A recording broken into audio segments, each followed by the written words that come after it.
MA కాలేజీలో ఫీజులు వెంటనే తగ్గించాలి.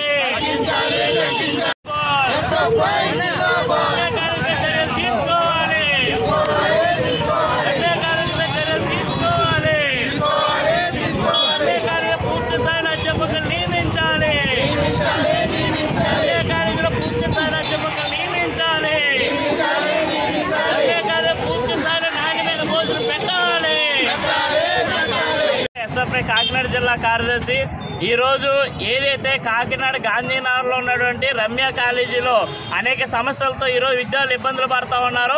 రమ్య కాలేజీలో BSc nursing first year second year చదివే విద్యార్థులు ఎవరైతే ఉన్నారో వాళ్ళకి గత 2 సంవత్సరాల నుంచి ఏదైతే ఆ కాలేజీలో 18,000 రూపాయలు ఫీజు అని చెప్పి 90,000 రూపాయలు ఫీజు అధికంగా వసూలు చేస్తూ ఉన్నారు. అదే కాలేజీలో ఏదైతే 90,000 రూపాయలు ఫీజులు వసూలు చేసినా కానీ ఈరోజు ఆ కాలేజీలో పాఠాలు చెప్పడానికి కనీసం అధ్యాపకులు లేరు. కేవలం ఒక నెల రోజులు మాత్రమే కాలేజీలో అధ్యాపకులు పెట్టి మిగతా మొత్తం అంతా కూడా మీరు చదివేసుకోండి, మీరు చదువుకోలేరా, మీరేమో చిన్నపిల్లలు అంటూ ఈరోజు విద్యార్థుల్ని మానసికంగా ఇబ్బంది పెడతా ఉన్నారు.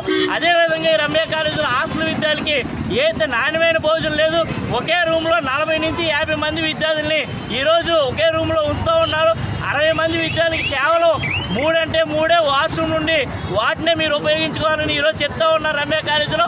దాంతో పాటుగా ఈరోజు రమ్య కాలేజీలో గత 2 సంవత్సరాల నుంచి ఏదైతే బీఎస్సీ నర్సింగ్ విద్యార్థుల్ని జీజీహెచ్కి తీసుకెళ్లి క్లినిక్ చేయించాలి.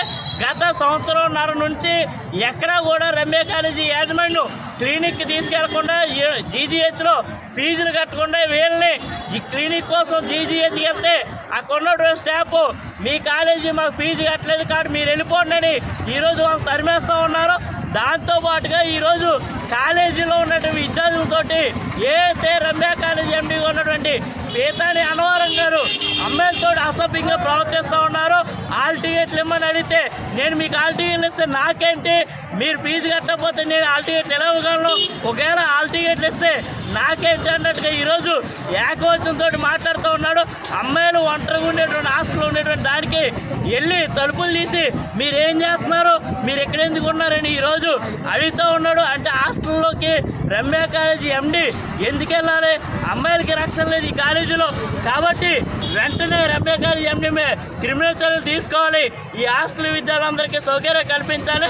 లేకపోతే కలెక్టర్ గారు స్పందించి ఈ కాలేజీలో చదువుకునే విద్యార్థులందరికీ గవర్నమెంట్ కాలేజీలో కానీ లేకపోతే వేరే కాలేజీలో కానీ సీట్లు ఎలా చేయాలని మేము ఎస్ఎఫ్ఐగా అడుగుతాం. రమ్య కాలేజ్ నుంచి చదువుతున్నాను, ఫస్ట్ సెకండ్ ఇయర్ చదువుతున్నాను.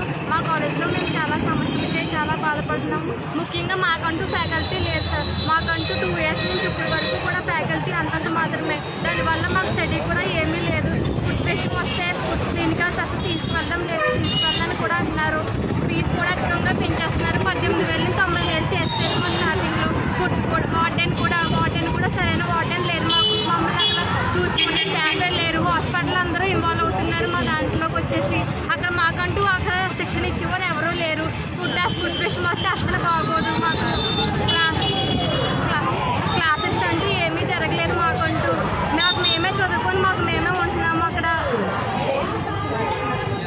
చాలామంది మా అంటే హాస్టల్లోకి వచ్చేస్తారు, టైమింగ్ అంటూ ఉండవు. మాకంటూ ముందంటే ఇన్స్ట్రక్షన్స్ ఏమి ఎవరు సార్ వస్తున్నారు కాకుండా నైట్ ఏ టైం అవని మార్నింగ్ ఏ టైం అవని మాకు హాస్టల్లోకి వచ్చేస్తారు సారు. మేము వార్డెన్కి చెప్పినా సరే అవి పట్టించుకోలేదు చాలాసార్లు. మేమంటూ చాలా ఇబ్బందులు గురవుతున్నాము. మా తల్లిదండ్రులు కూడా అధిక ఫీజులు పెంచడం వల్ల కట్టలేకపోతున్నారు. హాల్ టికెట్స్ కూడా ఇవ్వనని చెప్తున్నారు.